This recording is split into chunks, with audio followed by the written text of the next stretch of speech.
Tahasan kong sinasabi sa committee ito, Mr. Chair, na hindi ako miyembro ng Communist Party of the Philippines, hindi ako rebelde, at hindi ako miyembro ng National Democratic Front of the Philippines.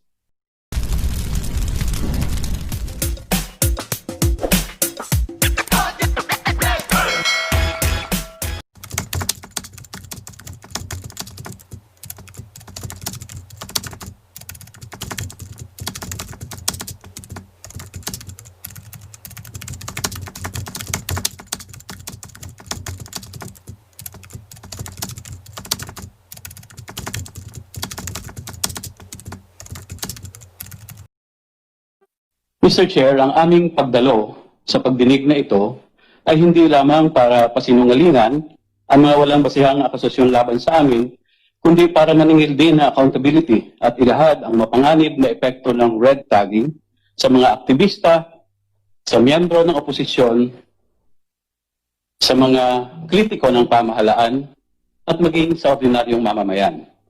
Masama at mali ang red tagging at nagre-resulta ito sa mas matindi pang paglabag ng karapatang pantao, kagaya ng pagsampa ng mga gawa-gawang kaso at extrajudicial killings.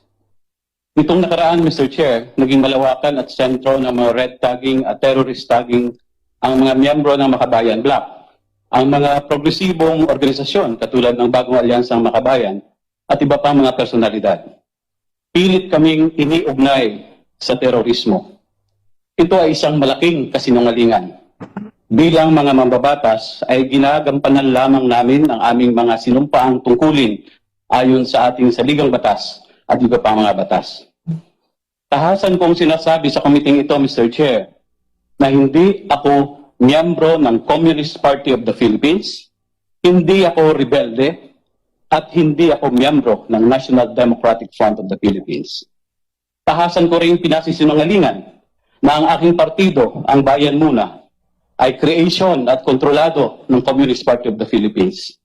Ang Bayan Muna at ang miyembro ng mga koalisyong makabayan sa House of Representatives ay mga lehitimong mga partido na naniniwala sa paglahok sa parlamentaryong pakikibaka para sa pagsulong ng mga reforma at pagbabago sa ating lipunan.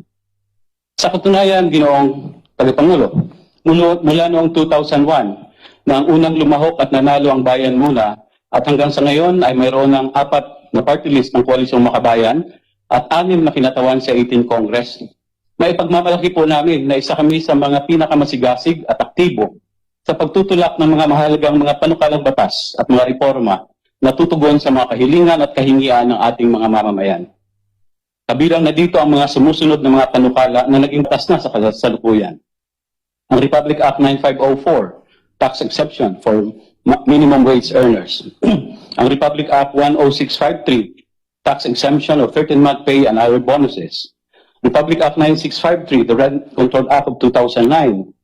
Republic Act 10969, or the Free Irrigation Act of 2000, or Free Irrigation Service Act. Republic Act 10931, the Universal Access to Tertiary Education. Republic Act 10929, the Free Wi-Fi, Public Wi-Fi Law. Republic Act 11210, ang 105 Expanded Maternity Leave. Republic Act 11037, ang masustansang pagkain para sa Batang Pilipino Act. RA 10366, the Accessible Polling Places for Persons with Disabilities and Senior Citizens.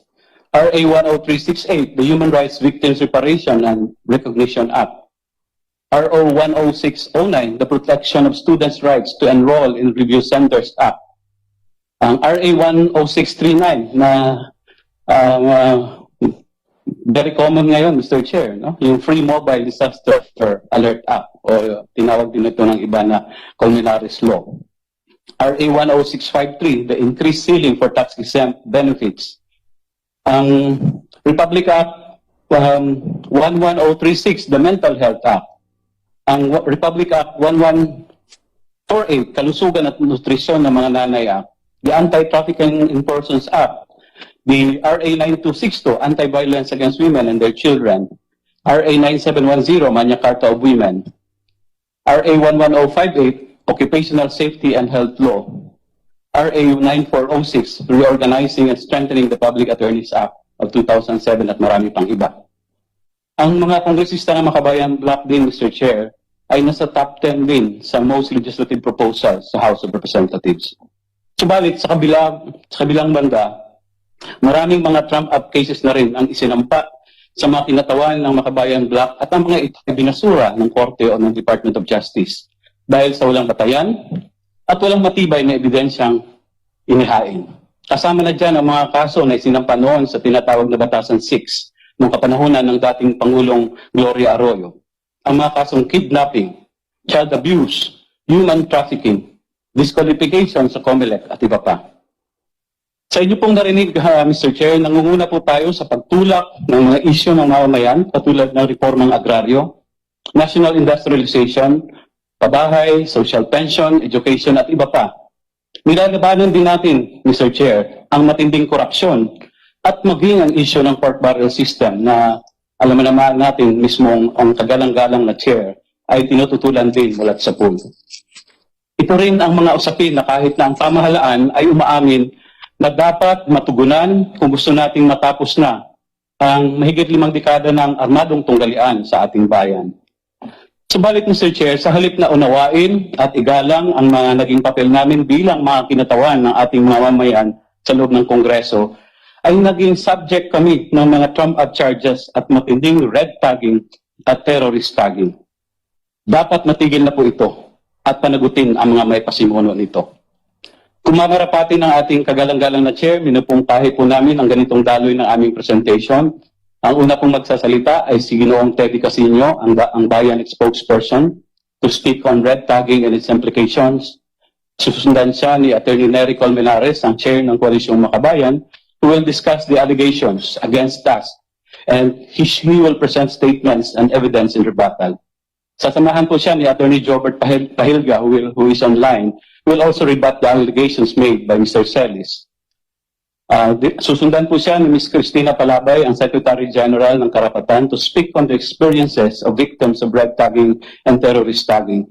Sasamahan po siya ng mga biktima na katulad ni Ms. Clarissa Ramos, who will give a video statement, Brandon Lee, an American citizen married to a Filipina, who is also a victim of red tagging, at ni Dr. Jean Lindo, isang medical practitioner from Davao City. Susundan po si Ms. Cristina Palabay, ni Ms. Jom Salvador, ang Secretary General ng Gabriela, who will also read their statement on the issue of red tagging. Magbibigay din po ng video testimony si Robert Lonzaga, na isa namang chairperson ng Kadamay Pandit. Pagkatapos po ay susundan siya ni Sister Mary Jan Malansan, also a victim of red tagging, who will also give her statement. After them, darating na po si Representative Sara Ilago of Kabataan Party List. She will also speak on the effects of red tagging on her person as well as on the sector that she represents. Finally, Mr. Chair, after the presentation of our colleagues, I will then make a summary and present some recommendations for the consideration of the Good Committee. Meron din pong ilang mga resource person tayong naimbitahan, katulad ng mga representante ng Commission on Human Rights. Andyan din si Dean Antonio Lavinia, na kung maaari po ay mabigyan sila ng pagkakataon ng komite na makapagpahayag kahit sila ay nasa online. Yun lang po ang aming pambungad na panalita. Maraming salamat, Mr.